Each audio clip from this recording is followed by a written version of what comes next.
everyone to tune into wherever you listen to your podcast at. So if you like to hear it on Facebook, then listen on Facebook.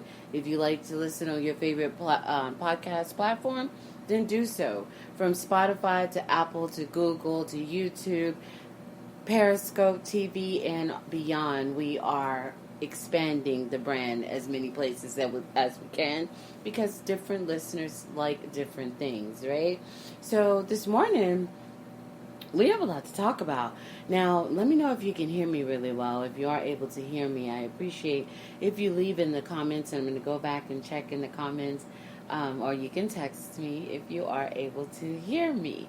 So, here's the deal, you guys. Look here.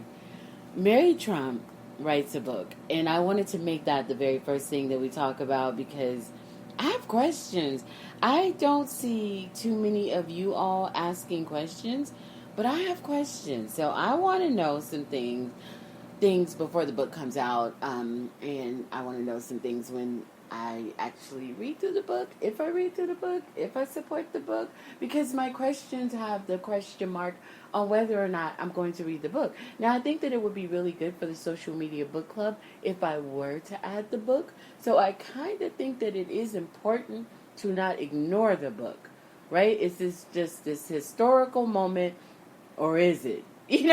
So I don't know. I'm up in the air as you can see. So here's the deal right here, you guys. Here's where I feel. I feel that it's so revealing that it's too perfectly revealing. It's like scripted in a sense. It's scripted and it's on time. It's so on time that it makes you wonder what the agenda is. Was the original Trump agenda just to come in for 4 years and raise hell and change a whole bunch of laws and change a bunch of things in order to get things to go into the favor of the Trump family? And then they leave office and become these, continued, billionaires? What's the real agenda? Like, it's very hard to trust this family, mainly because of the key person that we've had to look at for so long. So, supposedly, allegedly, and all those other great words, right? The book is talking about Trump, and his niece is the one writing it. Now she has a PhD, so I feel like very highly qualified to talk about the things that she talks about, including to say that they say that she says in there that he's a sociopath. I mean, that's not really hard to believe, is it? So, is he a sociopath, or is it this Trump agenda to pretend that he's a sociopath to continue to get the kind of attention that he set out to get from the beginning? Is it scripted or is it real? It's so hard to figure out. And then there's the part in there where she talks about the SATs. Very believable. This dude acts like a pure idiot all the time. So she says in there that he actually paid for his SATs to be taken by a Joe Shapiro. So, he walks and talks and tweets like an idiot. So it's very possible that he didn't pass the SATs, right? And this is in a time when there wasn't a lot of identification or anything that would prevent anybody from... There was a lot more you could get away with back in that time with cheating in a method like that. And she says that he paid a lot of money to have Joe Shapiro take his SATs. That's a strong accusation. But is it scripted? Like, that's the only thing. Is it scripted? What is really going on? And then, because you got to think about it. This is Trump money. This is Trump family money. So whether you like her or not like her, but if you go out and get the book just to find out the tea in the book, because for the social media book club, I'm just interested in the tea, right? So if you go in there and you go get it to find out just about what everyone's buzzing about, they're going to make a lot of money. So is this another way to make money for the Trump family? Or is this legit, I can't stand my uncle, he's garbage? Like, it's really hard to figure out what's the real agenda here. So I have questions. And the number one question that I have, look, Mary, Dr. Trump, what do you go by? This is my question. You grew up with this dude being a sociopath. You describe him as a sociopath. You say that his father, your grandfather, was a sociopath. You say that he has daddy issues, and past the death of his father, your grandfather, he's still trying to prove himself to his dad. And that's pretty much the language that allegedly they say that you say in the book, right? So if this is the case, why did it take you a whole 4 years to tell us? Does anybody else have that question? That's like my main question. I don't really have anything else. Like, why did it take you? You really allowed him to be this awful and to stand 30, not even 30, what am I talking about, 30? To stand so close, like inches away from a button that could take out the whole world, right? You know, I'm thinking of, like, I had a whole lot of things on my mind, so it took me a minute to get that thought out, but, you know, thinking like all those superhero type movies where there's this one villain and he's trying to destroy the world, and then, like, at the last minute, the Flash and Arrow and Supergirl and everybody comes in, and then they take over and they stop this villain from taking over and pushing the button and destroying the world. Like, Dr. Mary Trump, were you not ever worried about writing this book as quickly as you could? You could have even done a podcast and just laid it out for us really quickly. Like, did you not think to take care of us 4 years ago? Why did you wait until now to share the book? That's what makes me wonder, is it scripted? I'm not trying to judge you all, though I am. You know, hey, Trump has daddy issues.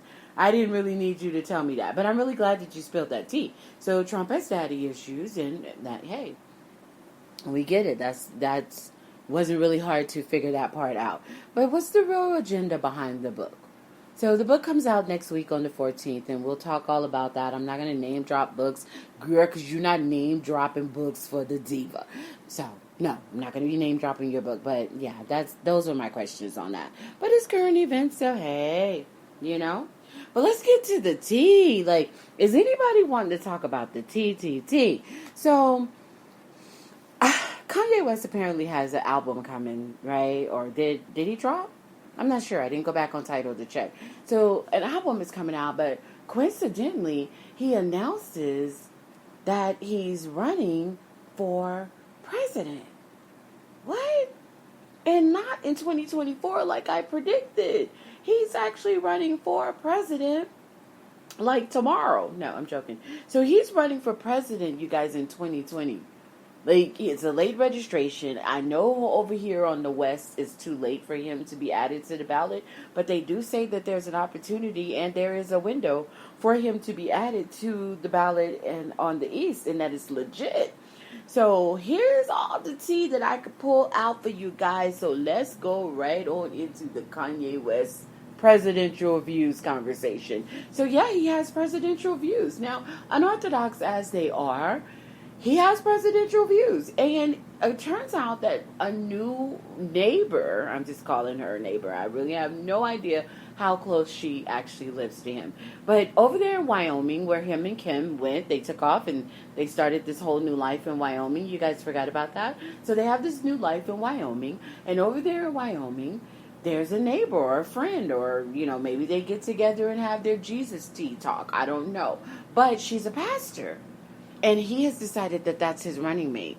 So go do your research. Or you can just go to my Twitter. I'm talking about it. So MZDEEVA, the number 4 YOU. So that's some tea right there.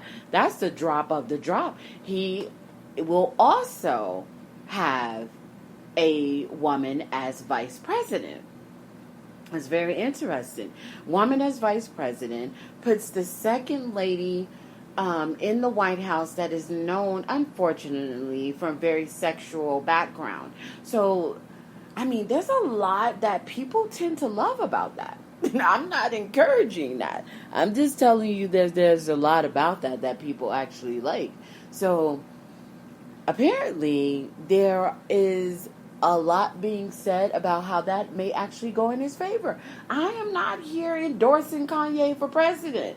I'm just here to drop the tea. So, apparently, that's going to be a good look for him. Kim Kardashian is one of the number 2 talked about persons in, I don't know, I think it goes between 1 and 2, because they say that Trump is the most talked about, but that's because he forces, since years ago, he forces his name into the spotlight. Remember how upset he got when O.J. Simpson and Nicole Brown that was more of a topic than him? Remember when he was upset about the Rodney King and L.A. riots because no one was talking about him? You guys haven't seen that special? You better go watch that National Enquirer special that was on CNN. Like, he was literally upset that no one was talking about him, so he would call in with these different names, and he had, I think, close to over a dozen different names that he would call into the tabloids, especially the National Enquirer, and beg for stories to be read about him because he wanted to be the headliner at all times.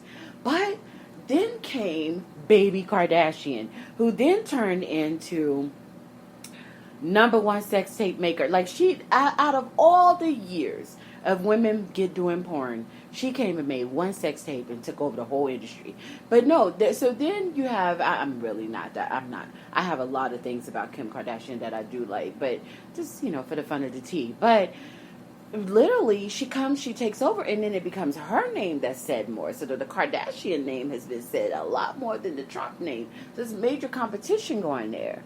But Kanye is really about the West name, because you remember when, I think, Joel Osteen, remember the Easter event, and he came and he was at Lakewood, and Pastor Osteen has said, also in the audience is Mrs. Kim Kardashian, and you remember go rewind those tapes. I'm dropping authentic tea, and you remember when Kanye turned and looked at him, and he was like, "That's West. Now you're gonna say Kim Kardashian West or else." Like, I was like scared for Joel Osteen for a minute. So no, seriously, that literally happened. Go back and rewind it for yourself. So he's really big about the West name. Yeah, Kardashian this, but bitch is about West.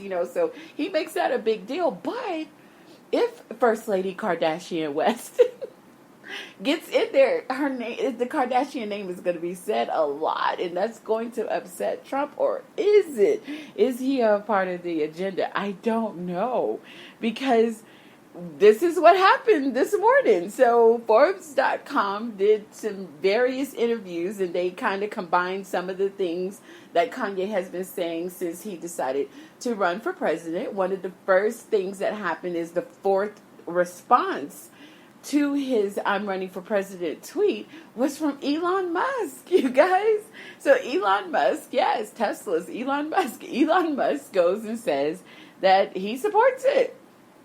So that was already tea within itself, right? And how powerful is Elon Musk, right? So Elon Musk says, hey, I'm with it. Kanye runs, I'm behind him. Ooh, can Trump even compete with that? I'm not sure, So Elon Musk is supporting Kanye for president. So Forbes kind of went through some of what may be considered Kanye's views. So let's just talk about that for a moment. So he's going to have his own party. You're going to be shocked at this one. It's your birthday. So apparently Kanye's party is not going to be the Democrat Party. He says that's from pure evil. You'll see that later on. It's racism, white supremacy, and all kind of great things he says about the Democrat Party, right? Awful. When I use the word great, I'm meaning awful. So, and then he talks about, so he's not going to be the Republican Party. He's not going to be the Democrat Party. His is going to be called the birthday party. So it's already fun. I can't believe you guys are not sitting back sipping tea. I'm already having a good time with this. I had a good time when Kanye West was the same individual who a year before his Jesus album, he trashed Christianity. Like, he talked about the Christian lifestyle, religion, and everything like it was the worst thing ever.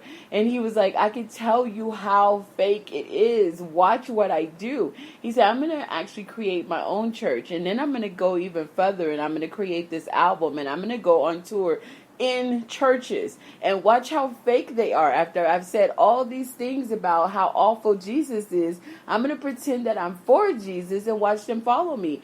And then he made a fool of the entire religious, I don't know, not entire, because not everybody in religion was for him, but he made a big, big fool out of religion when he went on this tour.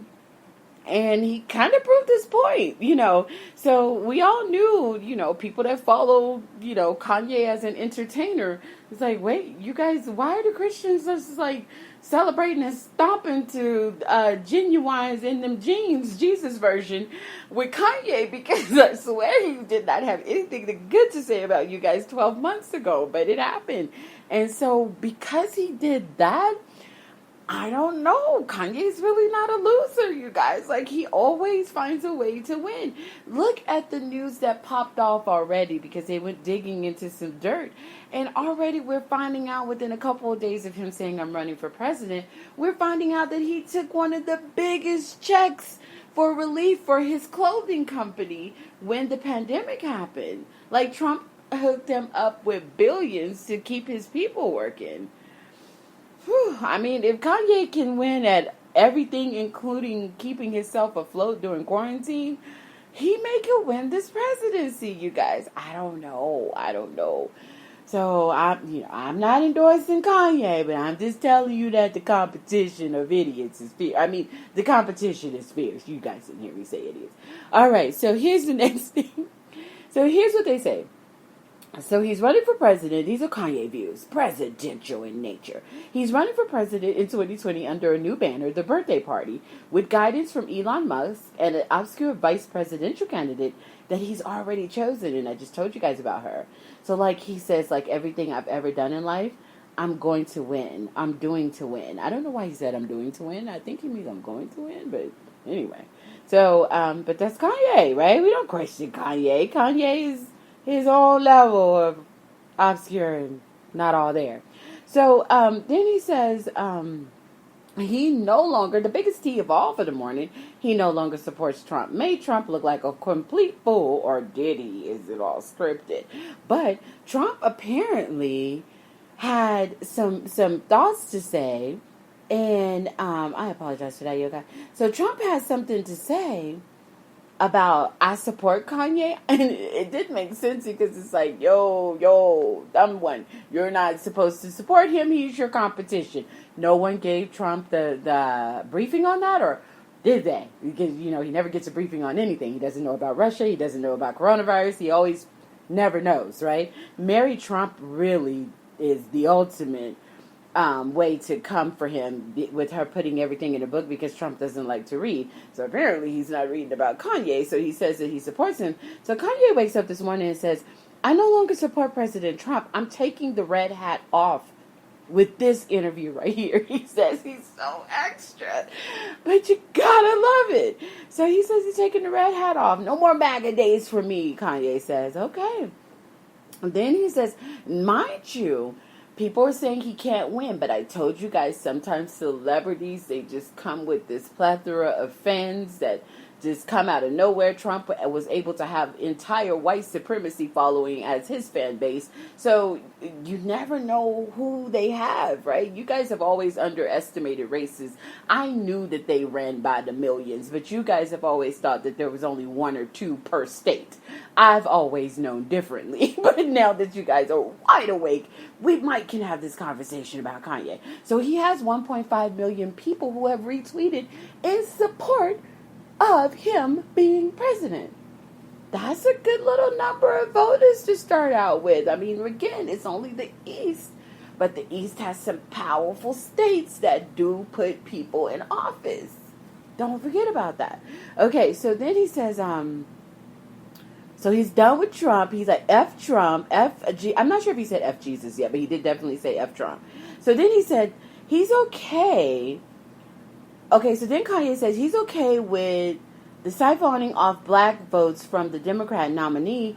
He's thus helping Trump. So I'm still good. This is the unorthodox. That is, yay, right? So I'm having fun, and I'm supposed to be having fun. This is serious, but sadly, this is Kanye, So he says, I'm not denying it. I told you to say that the black vote is Democratic is a form of racism and white supremacy. Okay, so he never makes sense, but you have to make it make sense if you want to make sense on your show, and I'm trying to make sense on my show, right?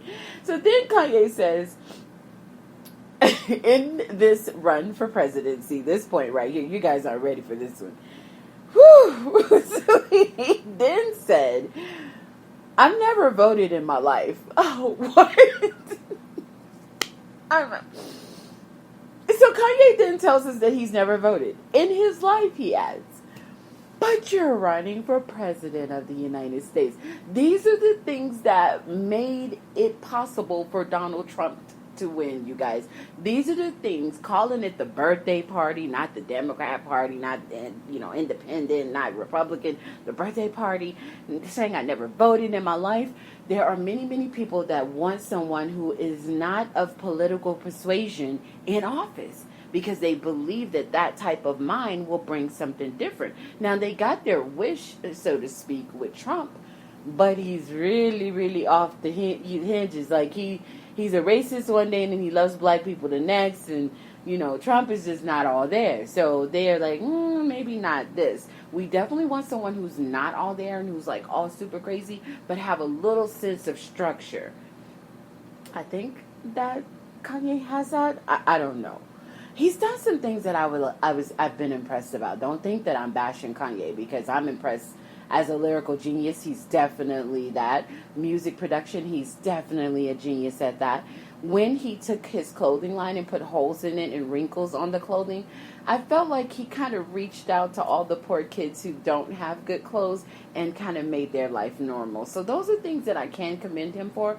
And his wife, soon to be First Lady, I'm just having fun with that, Kim Kardashian West, she actually has done some really great things for prison reform and trying to release prisoners, and using this love that Trump has for her to get some amazing things done. So you have to, call a thing a thing. That's, you have to do that, right? So anyway, but I'm not endorsing Kanye for president. I'm just giving you guys, we're just going through all the candidates and laying it out, right? So he said he never voted in life, and then he says that he's sick with COVID-19 in February. That's scary. So he also told us that he was sick with COVID-19 in February. I'm not sure why he didn't tell us in February or March or April or May even. But yeah, this week when running for president, that is something that he's letting us know to happen. So, hey, we're glad to hear that you recovered, Kanye, from COVID-19. So then he says that's nothing to play with. That's some serious stuff, right?